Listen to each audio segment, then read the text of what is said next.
কবি হীৰেন ভট্টাচাৰ্যৰ কবিতা লক্ষী আবৃত্তি দীপজ্যোতি দাস।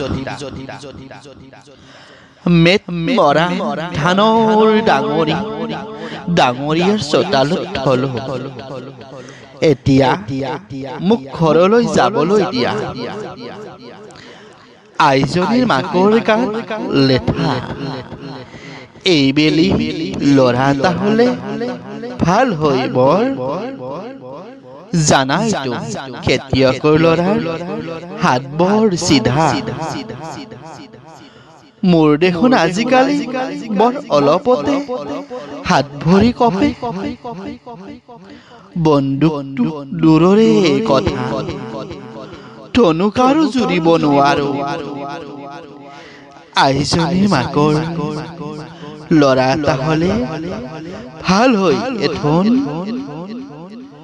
খেতিয়কৰ ল'ৰাৰ বোলে হাত বৰ পোন। ধন্যবাদ।